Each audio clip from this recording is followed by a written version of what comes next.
हिंदुस्तान में रहना है तो राधे राधे, बहुत अच्छा लगता है तो चले जाएं पाकिस्तान। कितलोई में गुंडा राज होगा, कितलोई में राम राज होगा। इस तरह के बयान उनको नहीं देने चाहिए। वो वोट मांगना चाहिए, भाईचारा कायम होना चाहिए, लेकिन वो चाहते हैं कि हिंदू मुसलमान हो जाए और हम चुनाव जीत जाए। नहीं, जनता हमारी इतनी जागरूक है कि हिंदू मुसलमान तो होगा ही नहीं, वो सब मेरे भाई। हिंदू बनाम मुसलमान चुनाव आप कराने की कोशिश कर रहे हैं। आप चुनाव जीते हैं, वो चुनाव हारे हैं, और आपका मुद्दा विकास था। अचानक से आपके कैसे बिगड़े वोट? गुंडा राज चुनना है कि राम राज चुनना है, इसमें क्या दिक्कत है? आपको खराब लगता हो तो अलग हो। मैं चुनाव को लगातार कवरेज कर रहा हूँ। पहला चरण चुनाव कवरेज किया, दूसरा चरण चुनाव कवरेज किया, लेकिन अभी तक इस तरीके से माहौल हमने नहीं देखा जिस तरीके से तिलोई विधानसभा में ये देखा जा रहा है। आप राजा साहब जिस रोड से अभी हम आए हैं, उस रोड से आप भी आए हैं, लगता नहीं कि विकास अभी भी काफी दूर है? आपके पास कोई इसके और वही नहीं है। देखिए, रोड लोगों के राजा हैं, हम लोग उनका अपना व्यक्तिगत वोट करेंगे और उनको फिर से विधायक बनाएंगे। आप विधायक बनाएंगे, नाम हम आपका जान सकते हैं? जी, साहिल खान। विधायक चुनने की बात कही जा रही है, लेकिन जो मौजूदा विधायक हैं वो 82 और 18% की बात कर रहे हैं। हालांकि पूरे उत्तर प्रदेश में 18 और 82 का जो है आंकड़ा है, वो सिर्फ एक विधानसभा में लाकर खड़ा कर दिए। इसको आप कैसे देख रहे हैं? मैं इसको ये देख रहे हैं कि जैसे वो 10 साल यहाँ पर विधायक रहे, सत्ता में भी रहे, तो बात तो विकास पे होनी चाहिए, मुद्दे पे होनी चाहिए। नौकरी कैसे दोगे, बेरोजगारों को रोजगार कैसे मिलेगा, तेल 200 के पार हो गया है जो रोजमर्रा की चीज़ है, बात इस पे होनी चाहिए। हिंदू मुसलमान का फैक्टर तो अब किसी पूरे प्रदेश में नहीं है।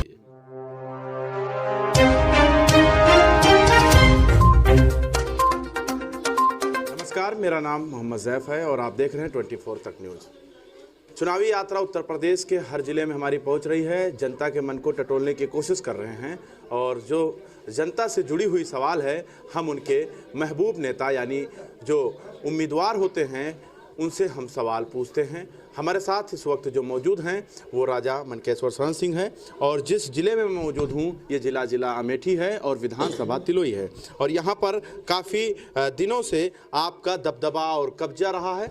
तो हम डायरेक्ट मनकेश्वर शरण सिंह से डायरेक्ट सवाल पूछेंगे कि मुद्दा क्या है आपका चुनावी? देखिए, मुद्दा अभी तक जो था, कल तक मुद्दा हम लोग का विकास था, लेकिन कल से मुद्दा बदल गया है।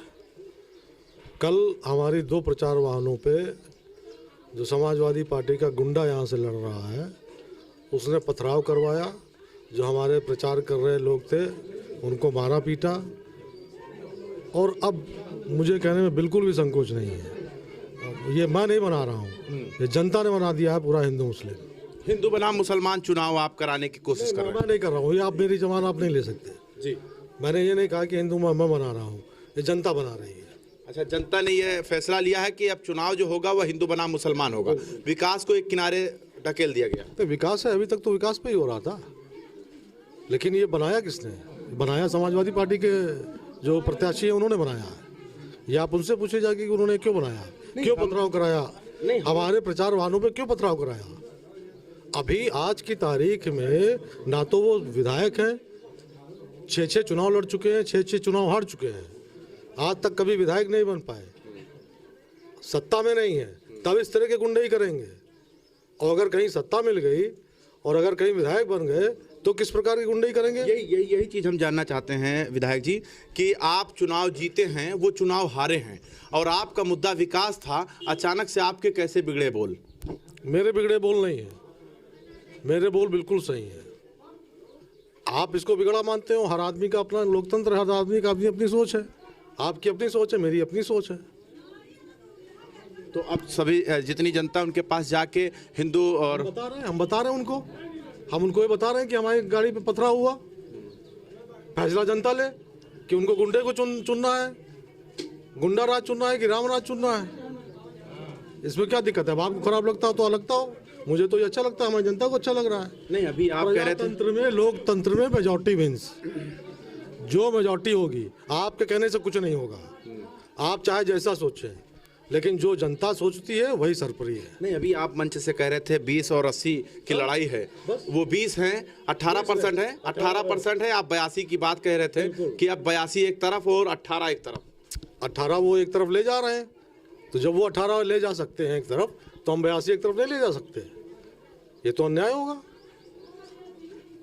ये तो अन्याय होगा। 82 के साथ अन्याय क्यों करें हम? क्यों करें अन्याय हम 82 के साथ?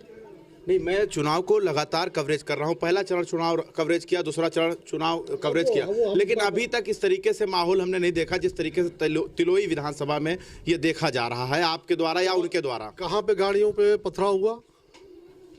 जो पहले चरण में हमने तो नहीं सुना कहीं कि गाड़ियों पे पथराव हुआ। ये पथराव किसने किया है? FIR तक करा दी है हमने, अब पुलिस उसमें जांच कर रही है। तो जांच होने से पहले ही आपने ये लोगों के ऊपर आरोप लगाना शुरू कर दिया? नहीं, क्यों? जांच होने के जांच हमको पता है, हमको पता है किसने क्या किया है, सबको पता है, जनता को पता है। अच्छा राजा साहब, जिस रोड से अभी हम आए हैं उस रोड से आप भी आए हैं, लगता नहीं कि विकास अभी भी काफ़ी दूर है? अब आपके पास कोई इसके वही नहीं है। देखिए, रोडें जितनी भी हैं ये एक सतत प्रक्रिया है, बनती हैं बिगड़ती हैं, बनती हैं बिगड़ती हैं। हर रोड जो है, जो सरकारी जो तरीका है वो 3 साल पे रिपेयरिंग होता है। ये नहीं कि रोड रोज रोज रिपेयरिंग होती है। और ये रोड पास भी हो चुकी है, इसकी रिपेयरिंग का एस्टीमेट टेंडर भी हो चुका है, केवल चुनाव आचार संहिता की वजह से बचा हुआ है। अच्छा, प्राथमिकता क्या देने वाले हैं चुनाव के बाद? देखिए, एक तो हमारे यहाँ सबसे बड़ा चीज़ हो गया है कि मेडिकल कॉलेज खुल गया है, मेडिकल कॉलेज का शिलान्यास भी हो गया है, और सबसे बड़ी प्राथमिकता तो यही होगी कि उसका पूरा स्ट्रक्चर जो है वो कायदे से खड़ा हो जाए। लगभग 2024 तक पहला बैच जो है उसमें से शुरू होने की हम लोग कोशिश कर रहे हैं, और निश्चित तौर पर 2024 में पहला बैच शुरू हो जाएगा। दूसरा, एक पूरी विधानसभा क्षेत्र में महाविद्यालय तो कई हैं, लेकिन अभी पूरी तरीके से ये कह लिया जाए कि जैसे प्राइवेट महाविद्यालय होते हैं, एक राजकीय महाविद्यालय की आवश्यकता है। उसके लिए हम लोग जरूर प्रयास करेंगे। सबसे ज़रूरी चीज़ एक राजकीय महाविद्यालय यहाँ हो जाए विधानसभा में कहीं पे भी। और दूसरा क्या? अब दूसरा तो सब सतत प्रक्रिया है अपना। सड़कें, अब आप सड़कें बता रहे हैं, सड़कें तो हर साल बनानी पड़ेंगी। नहीं, मेरा सवाल ये आपसे डायरेक्ट इसलिए था कि उसी रोड से हम भी आए हैं, और देखिए राजतंत्र तो खत्म हो गया है, लोकतंत्र चल रहा है, और आपकी राजा। ये आपको समझाने की जरूरत नहीं है, हमको मतलब मालूम है कि लोकतंत्र है ये। बिल्कुल लोकतंत्र है, लेकिन लोकतंत्र में अगर आपके पास कोई सोच है तो हमारे पास भी अधिकार है कि हम भी कोई सोच रखें। नहीं, लेकिन जनता जो है वो विधायक के अधीन होता, बाहर नहीं होता है। अगर ये मामला फिर से होगा, राजा साहब मेरी बात को, मेरा सवाल ले लीजिए एक बार, अगर राजा एक इस तरीके से शब्द बोलेगा, एक विधायक शब्द बोलेगा, तो क्या ये मुनासिब है, ये सही है? हाँ, तो वो सही है पथराव करना। आप उसको वो कर रहे हैं। नहीं, मैं उनका साथ नहीं दे रहा हूँ विधायक जी, और क्या कर रहे हैं? बिल्कुल साथ नहीं दे रहा हूँ। बिल्कुल, मैं आपके ऊपर आरोप लगा रहा हूँ, आप उनका साथ दे रहे हैं। आप पथराव वालों के साथ हैं, इसका मतलब जो पथराव कर रहे हैं हमारे प्रचार वाहन पे, जो हमारे लोग प्रचार कर रहे हैं, आप उनकी तरफ बोल रहे हैं। तो आप तो मुकदमा लिखवा दिए बता रहे हैं। तो फिर मुकदमा तो वो तो फिर कोर्ट में चलेगा मुकदमा। हाँ? लेकिन जनता भी फैसला करेगी। बहुत ज़्यादा आपको तकलीफ हो रही हो तो 10 तारीख तक इंतजार कीजिए। चलिए, खैर, क्या संदेश 10 तारीख को आपको पता चल जाएगा जनता का फैसला। अच्छा, फिर क्या संदेश देना चाहेंगे आखिरी, जो आप अपने जनता जनार्दन को अगर संदेश देना चाहें तो क्या देना चाहेंगे? वो ये देखे किस तरह के गुंडे बदमाश दूसरी जगह से आ रहे हैं, और इनमें से जितने जने लड़ रहे हैं कोई इस विधानसभा का रहने वाला नहीं है। और उनका इतिहास भी आप उठा के देख लीजिए। यहाँ की जनता गुंडे बदमाशों को कभी भी बर्दाश्त नहीं करेगी। अच्छा, मनकेश्वर सिंह जो है वो नईम नेता को अपने टक्कर में समझ रहे हैं या प्रदीप सिंघल को समझ रहे हैं, किसको समझ रहे हैं, अभी ये भी बता दीजिए। अब अगर आपने इतना तंज कसी दिया है, रुक रुकिए, अगर आपने इतना तंज कस दिया है और आपने सियासत पूरी तरीके से मोड़ दे दिया है, तो अब ये बताएं टक्कर कौन है? टक्कर में कौन है?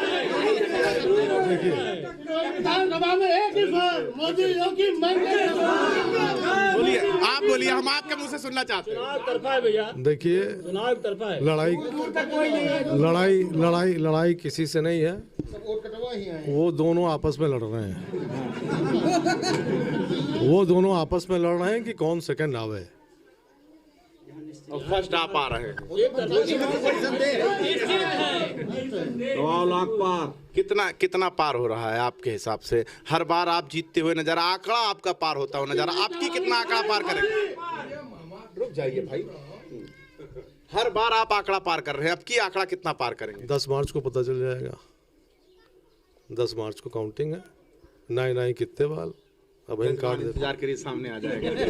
तो चलिए, बहुत बहुत शुक्रिया आपने समय दिया बात करने के लिए। तो हमारे साथ राजा मनकेश्वर सुगर सिंह, मौजूदा विधायक तिलोई, जिनसे हमने बात किया और जानने की कोशिश की कि माहौल क्या है और जनता जनार्दन के लिए क्या सोच रहे हैं।